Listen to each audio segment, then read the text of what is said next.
Hello guys, welcome.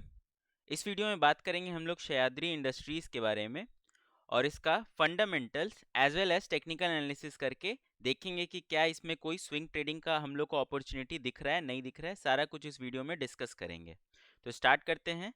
सबसे पहले तो हम लोग समझते हैं कि एक्चुअली में कंपनी करती क्या है। तो उसके लिए हम लोग जाएंगे screener.com पे और इसके अबाउट सेक्शन में देखेंगे कि क्या लिखा हुआ है। तो हम लोग को पता चलता है कि 1947 से ये कंपनी है, तो बहुत पुरानी कंपनी है।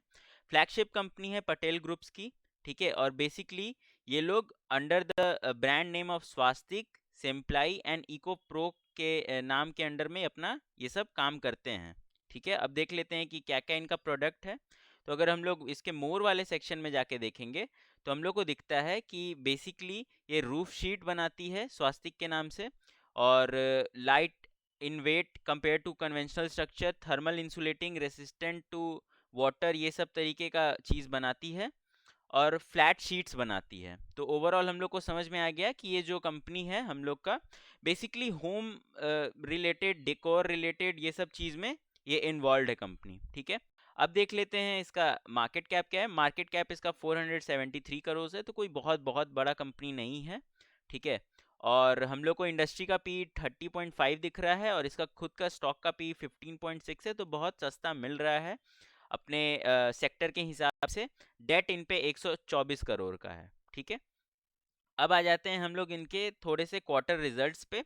तो क्वार्टर रिजल्ट्स में अगर आप देखिएगा तो पिछले 3-4 क्वार्टर के हिसाब से काफ़ी अच्छा इस बार सेल एज वेल एज इन्होंने ऑपरेटिंग प्रॉफिट बनाया है। अगर आप पिछले बहुत सारे क्वार्टर का भी देखिएगा तो इस बार का क्वार्टर का जो सेल आया है वो 225 करोड़ के आसपास में आया है, और ये मैक्सिमम है पिछले एटलीस्ट 10-11-12 क्वार्टर के, ठीक है। एक्सपेंस भी उसी तरीके का है और इन्होंने प्रॉफिट भी एक अच्छा खासा 28 करोड़ का बनाया है, जो पिछले 3 क्वार्टर से काफ़ी बेटर है। पिछले 3 क्वार्टर से ये लोग 15-15 करोड़ का बनाते थे, लेकिन इस बार इन्होंने 28 करोड़ का प्रॉफिट बनाया है। अगर आप मार्जिन वाइज देखिएगा तो कुछ अप्रोक्सीमेटली 12% निकल के आता है।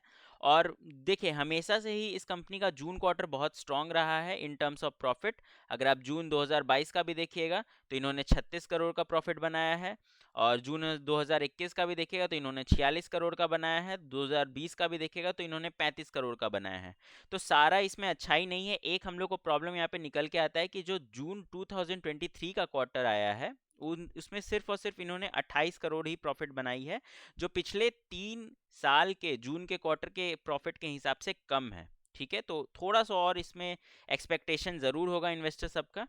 आगे देखते हैं। अगर हम लोग नेट प्रॉफिट का भी बात करें तो पिछले 3-4 क्वार्टर से तो काफ़ी अच्छा नंबर आया है, 15 करोड़ के आसपास का इनका नेट प्रॉफिट है, और ईपीएस भी काफ़ी शानदार है, ठीक है। वही बात रहेगा कि जून क्वार्टर इनका हमेशा से स्ट्रांग रहा है, और जून क्वार्टर में अगर मतलब पिछले 3 साल के जून क्वार्टर के हिसाब से देखा जाए तो इस बार थोड़ा सा कम आया है।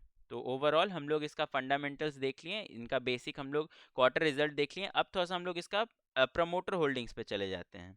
तो अगर हम लोग प्रमोटर्स का होल्डिंग देखें तो काफ़ी शानदार परसेंटेज प्रमोटर होल्ड करके रखा है। 71% के अप्रॉक्सीमेटली प्रमोटर के पास ये स्टेक, और 28% के आसपास में पब्लिक के पास है। उसमें भी 2-3 बड़े नाम शामिल है, तो अप्रॉक्सीमेटली आप मान के चल सकते हैं कि 25% अपने रिटेलर लोग पकड़ के रखे हुए हैं। डीआईआईज एफआईआईज का कुछ खास इसमें होल्डिंग नहीं है, तो उस पर बात नहीं करेंगे हम लोग, ठीक है। फंडामेंटल्स अब थोड़े बहुत हम लोग को क्लियर दिख रहे हैं। ओवरऑल कंपनी स्टेबल है, कंपनी बहुत पुराना है, कंपनी डेकोर और फ्लोरिंग जो रूफ शीट है इन सब में डील करता है, बहुत सारे ब्रांड नेम हैं इनके। और ओवरऑल जो रिजल्ट्स आए हैं वो पिछले 2-3 क्वार्टर के हिसाब से काफ़ी अच्छे आए हैं, लेकिन इनका जो जून क्वार्टर के हिसाब से आना चाहिए उतना अच्छा नहीं आया है। अब बात कर लेते हैं थोड़ा सा हम लोग टेक्निकल का, ठीक है।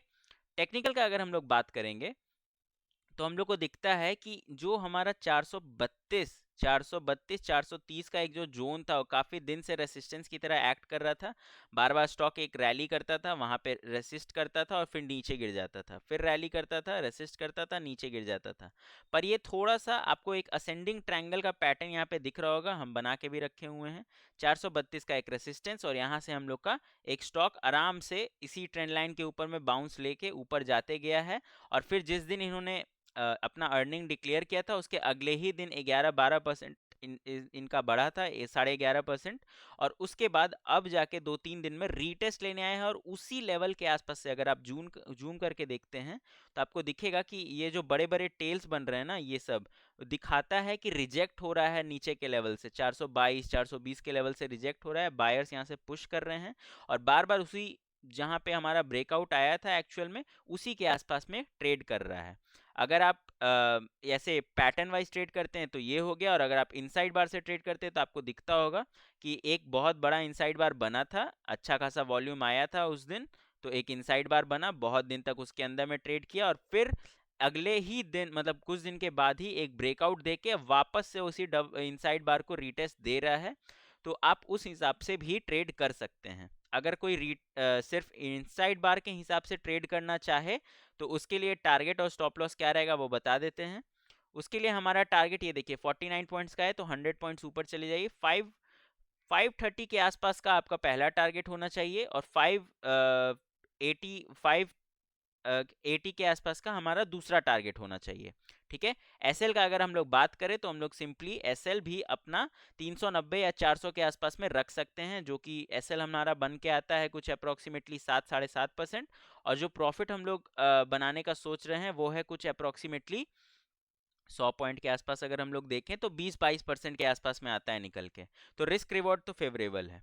ठीक है, वॉल्यूम भी बहुत अच्छा पॉपअप हुआ है, 2-3 दिन कंसोलिडेट किया है, पर एक अच्छे जोन पे, क्योंकि रीटेस्ट वाले स्टॉक्स अब जब जोन जहाँ पे ब्रेकआउट हुआ है वहां पे अगर आप बाई करिएगा तो आपको और छोटा एसएल पड़ेगा, तो ये आप ट्रेंड लाइन को एज अ एसएल लेके चल सकते हैं। तो एक अच्छा सा हमको इसमें स्विंग ट्रेडिंग अपॉर्चुनिटी दिख रहा है, और रीटेस्ट के पास जब 430 432 के आसपास में ज़रूर इसमें बाई किया जा सकता है, क्योंकि रिजल्ट्स उतने बुरे नहीं हैं पिछले 3 क्वार्टर के हिसाब से, और एक अच्छा खासा रैली रखने का पोटेंशियल ये स्टॉक रखता है। टारगेट हमारा 500 पहला टारगेट होना चाहिए, और 550 या 580 दूसरा टारगेट हम लोग लेके चल सकते हैं। एसएल हमारा यही ट्रेंड लाइन रहेगा। तो आई होप कि सब कुछ क्लियर होगा, और अगर आपको वीडियो पसंद है तो वीडियो को लाइक करिए, चैनल को सब्सक्राइब करिए, और आप हमारा फ्री व्हाट्सएप ग्रुप भी ज्वाइन कर सकते हैं, link is in the description. Thank you, bye bye.